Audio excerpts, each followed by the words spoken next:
On August 31st, the year 12, the Roman Emperor Caligula was born. It is believed that at some point in his life he waged a war against the sea. These claims, however, may not be true, as most accounts of Caligula's life have been put forth by his enemies. Regardless of the accuracy of these claims, though, I think everyone acknowledges the absurdity of his actions. One would think that these kinds of ideas would not take place in modern-day society, but stupidity persists even today. The modern-day equivalent of the war on water is the war on drugs, and most people seem to have accepted this ridiculous war as making sense as well. The war on drugs officially began in June of 1971 thanks to President at the time, Richard Nixon. During the late 60s and early 70s, 10 to 15% of American soldiers got addicted to heroin while fighting in the Vietnam War. This statistic was understandably scary for most American citizens. This caused a lot of stigma surrounding drug culture at the time in America, and gave Nixon a valid reason to begin his political fight against drugs. After having begun, the war on drugs became a successful political platform for people who wanted to be elected, and its success in this regard pushed politicians like Ronald Reagan to spew anti-drug propaganda to further antagonize inanimate substances in the public's eyes. Although it only started in America, the economic influence of the United States caused most other nations to change their drug policies as well. Addiction may have seemed like the motive, but Nixon used the war as a means to justify racial discrimination. Criminalizing opium allowed the government to harass Chinese immigrants. Crack and heroin criminalization aimed against the poor black communities, and marijuana and psychedelics were criminalized in order to target the anti-war left, at the time known as hippies. It may seem too messed up to be true, but John Ehrlichman, assistant to President Nixon at the time, said this before he was prosecuted for unrelated crimes. By getting the public to associate the hippies with marijuana and blacks with heroin, and then criminalizing both heavily, we could disrupt those communities, we could arrest their leaders, raid their homes, break up their meetings, and vilify them night after night on the evening news. Did we know we were lying about the drugs? Of course we did. The war on drugs was built on the morals of a hateful and racist man. The war on drugs has had many consequences. Starting the war on drugs led to the rise of violent cartels making profit off of drug prohibition. These cartels don't have access to the legal system, so to solve conflicts they resort to violent confrontations. Because of this, drug prohibition has led to hundreds of thousands of deaths in Mexico and South America. This war also resulted in stronger drugs.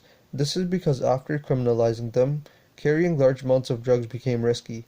By creating more potent drugs, smugglers are able to carry smaller amounts worth the same value as they would have been as before. Examples of this include the fact that a lot of heroin is laced with fentanyl these days. This is also the cause of the current heroin epidemic that's going on. Also, cannabis is 57 to 67% more potent than it was in the 70s. Mass incarceration is another consequence of the war. America has had some of the most strict drug laws in the world, and as a result, a nation that accounts for only 5% of the global populace holds 25% of the prison population right now. The war on drugs has also made recovering far more difficult for victims of addiction. It also halted medical research on potentially beneficial substances such as MDMA, psilocybin, and ketamine.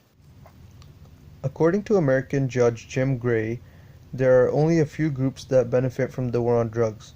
These groups include the drug lords, who make billions of dollars in revenue annually by selling drugs on the black market.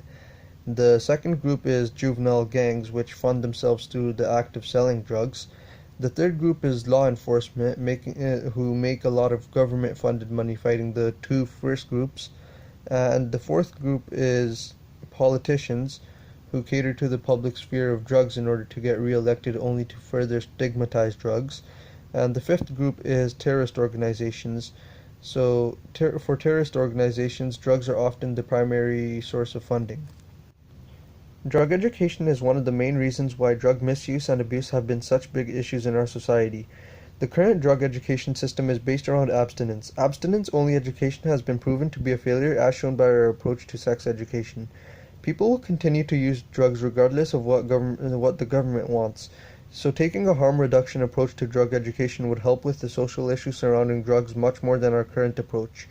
Abstinence has not worked with sex education, and we must acknowledge the fact that it does not work for drug education either. I think we all understand that the war on drugs has been a big failure, and the only way to win this war at this point is through decriminalization. We should not be fighting the existence of inanimate substances in any case, but the irresponsible use and addiction to them which resides amongst the human demographic. The goal should be to reduce the number of good people who are now dependent on these drugs, as well as prevent others from succumbing to the same fate as these unfortunate individuals. I would like to believe that as a society we have acknowledged the fact that addiction is indeed a disease, and the correct way to respond to this epidemic is not to treat victims as criminals, but rather as patients who we should be sending to rehab and treatment facilities. Portugal has embraced this ideology and decriminalized all drugs in 2001. The results were that the amount of people abusing and dying from drugs was reduced drastically. In fact, Portugal has the second lowest overdose rates in all of Europe.